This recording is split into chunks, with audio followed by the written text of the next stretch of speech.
Today's lesson is going to be revolving around this painting that I had actually created several years ago, and it had been hanging somewhere in my house for some time, and I've decided that I'm going to start showing the piece and making it for sale. Well, it'd been sitting around long enough that there was a scratch across it, and there were some marks that where there was a little bit of damage to the paint. So I'm putting out colors on the palette that I can use to touch up these areas where the paint had been nicked or scratched. I want to put out all the colors that I think might be involved in the creation of this painting. And so I put out a purple, I put out phthalo green, ultramarine blue, and some yellow ochre. And I'm just going to mix these colors up to whatever it looks like will work in the area that I'm working with. So in the dark areas, I'm mixing a little bit of the ultramarine with the violet, and I might stick in a little bit of the yellow ochre just to make a really dark value. With the number of years and how many times this painting had been moved and shifted, there was some damage along the edges from it being in a frame. And that can happen to any acrylic painting that's painting itself is touching something else. Sometimes the paint colors will break up around the edges, and so I had removed it from the frame so I could fix it everywhere, because if I'm going to make this painting available for sale, I want it to be in the best shape it can possibly be before I put it out there.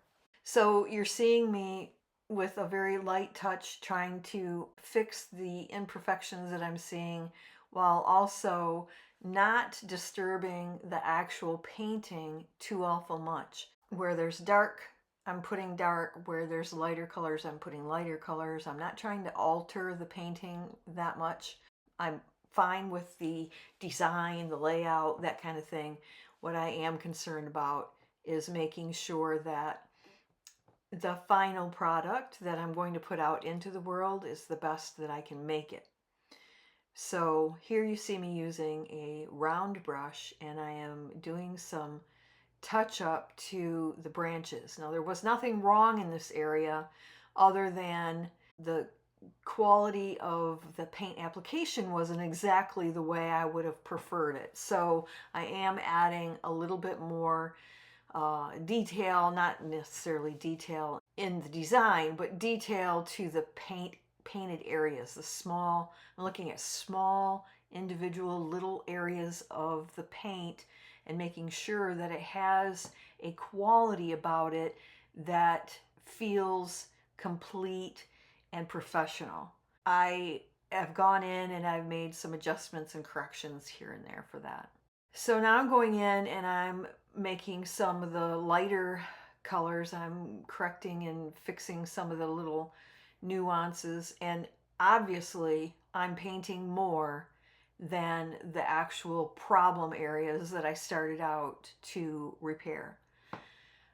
But the reason for this is I want the colors that I apply to look like they belong in this painting.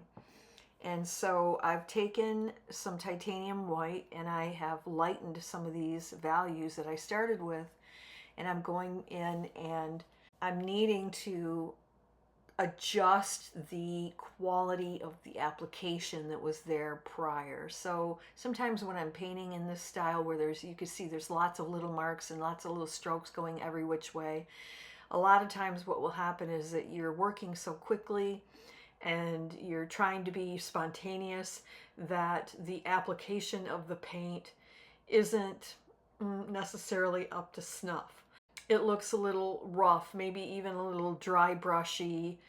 If that's what I had intended, would have been fine, but because it wasn't what I intended, I needed to add some color in. And right now, as I'm painting, you can see this is a very, very similar color to what is there, but it is not exactly the same. So I don't want to apply it just in one area to cover a spot. I want to apply it in multiple areas so it looks like an intentional color in the painting.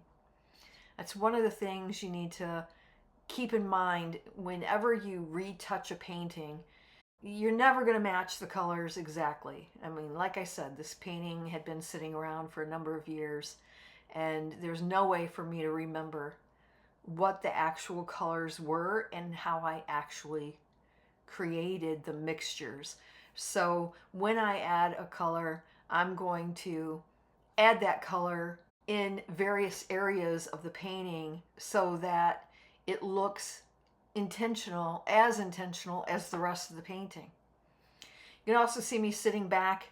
It looks like I might be relaxing in my chair, but really what I'm trying to do is I'm trying to create some distance between my eyes and the painting itself so I can get a better view of how other people will be seeing the painting. I actually recommend to my students while I'm in a painting class that they get up and step away from the painting.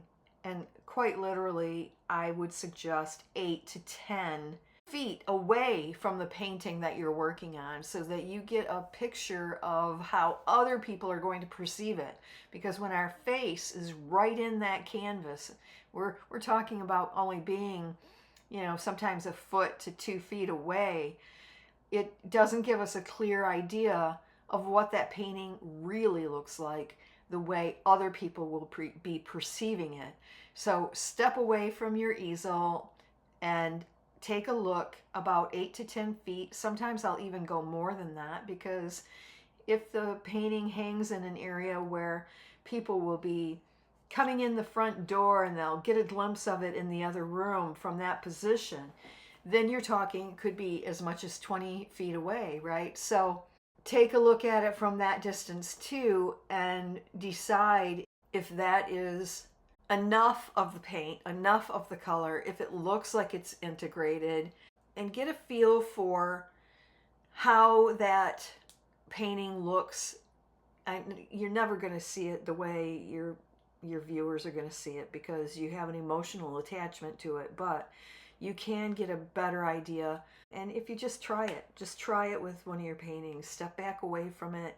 And then what I'll do towards the end is I'll step away and I'll look at it. I'll come up and make a mark or two, small adjustments or whatever.